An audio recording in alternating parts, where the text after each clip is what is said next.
Okay, in this lesson we're going to be taking the two chords that we learned in the previous lesson, the E minor chord and the D over F sharp, add 6, add 2 chord.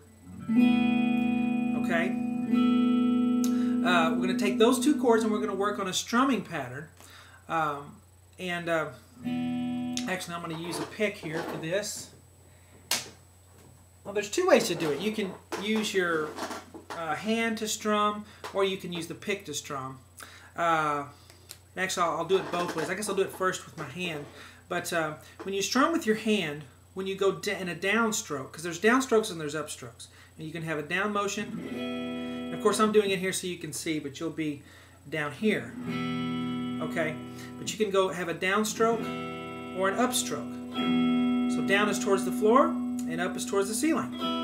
Okay. Now, if you're strumming with your hand, you want to, on the downstroke, use the backs of your the nails of your hand on your right hand. So you use the nails of your fingernails to go down like that. And then on the upstroke, you use the back of your thumb right here, your thumbnail, on an upstroke. So down is with the backs of your fingernails, and then your thumbnail on the way up.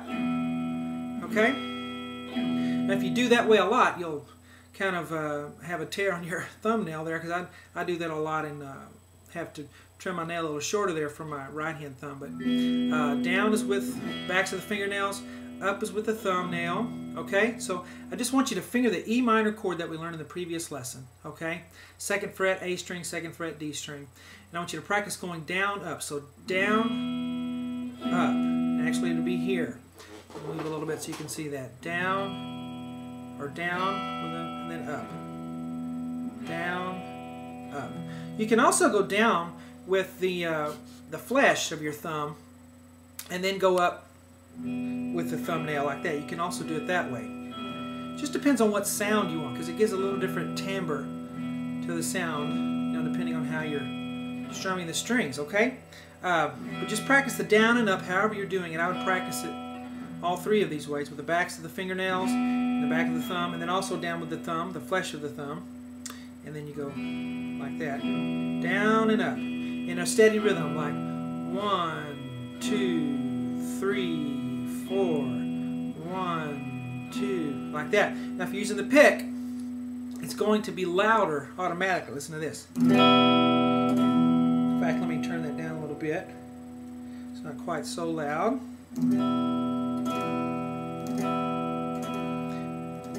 Here how it changes the sound of it with the pick. You just get a louder, more full tone at the beginning like that. When you hold the pick, when you're strumming, you want to make sure you're holding it in all three fingers here. Your thumb, your pointer finger, and your middle finger will all have a part in it, holding it when you're strumming. Now when you're soloing and playing one string at a time, you'll tend to want to use more just your pointer finger and your thumb, because that gives you more delicacy when you're going in between strings. But when you're strumming and doing full chords, on the guitar, you want to use all three fingers like that. And you don't want to do this. Some people hold the pick like this. They just get it wedged in their hand like that, and actually have the pick up against their pointer finger. You don't want to do that. Okay? You want to hold it with all three fingers like this, your thumb and your peace fingers on your right hand. Okay? And so finger that E minor chord, and I just want you to go down, up, down, up. And you also could practice some downs first. 1, 2, 3, 4, 1. After you do that for a while, then go 1, up, down, up. And you'll find the upstroke more difficult, because it's a more unnatural kind of a stroke, it feels like. You notice when I'm using the pick, I'm just using the very tip of the pick. Okay? You don't want to dig in so deep with it like that, because it's kind of like taking your hand and going over the top of water if you're in a swimming pool or something, and you're on the very top of the water, and you can skim your hand pretty easily across the top. But if you put your hand down in the water and then try to do that, it's much more difficult. And the same thing with the pick. You want to use the tip of that pick, and you want to place it at an angle. So when I'm doing a downstroke, my pick the tip of it is facing upwards a little bit towards the ceiling. like that on the way down, and then I actually will turn it the opposite direction to where it's tilted towards the ground when I go up like that. So it's kind of, you know, your wrist is going to rotate like that between the up and down stroke, okay? But you really need to master the upstroke on this as well as the down. You might want to just do some upstrokes to really get used to the feel for doing an upstroke there. But always do it in a steady rhythmic fashion in groups of 4, because most music is based on common time signature, which is 4/4, 4 beats per measure. Not all of it, but the great majority of it. So, after you do that, you want to switch to the D chord with F sharp on the bottom, add 6, add 2. It's a long name for a chord. Practice on that chord as well. So you get that one ready, and then we do some down strokes and some up strokes. 3.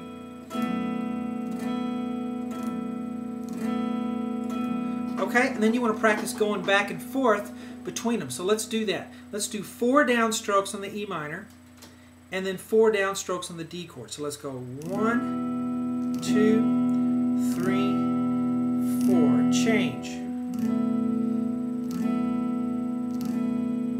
Change back. 2, 3, 4. Okay, now you may be noticing already you can't change on time. You feel like you're late, maybe getting to the second chord and getting back to the other one. And the truth is, it's physically impossible to, land that chord right on time, to hold this one to the very last millisecond and then change. There's always that little, time in between of changing from one chord to the next on guitar. So,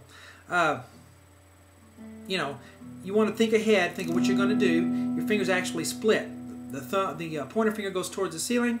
The middle finger goes towards the floor. So they split, and they're going back and forth.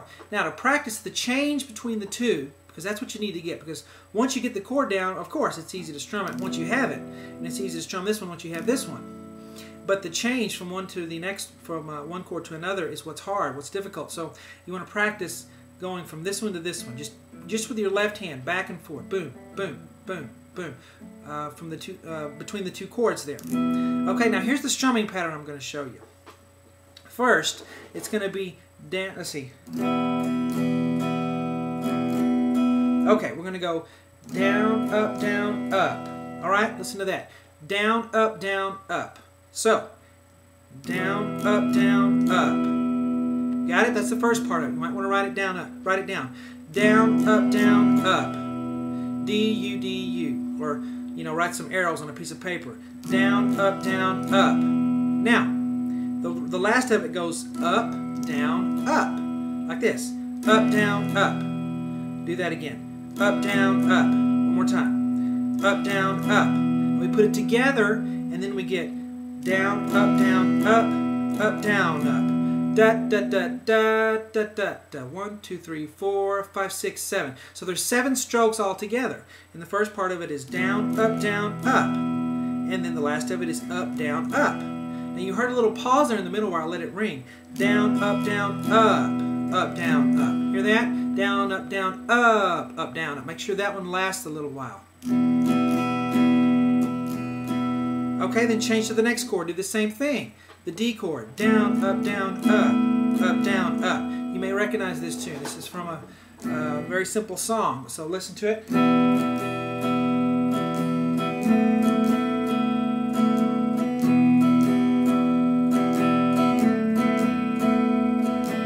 Okay, so there's your strumming pattern. Down, up, down, up, down, up, down, up, down, up, down, up. So really go through in this lesson and practice all the little strokes. Even if you think it's boring, it's really necessary. Okay, it's really better to be bored and thinking it's too easy instead of being frustrated. So you're in a good place if that's where you are.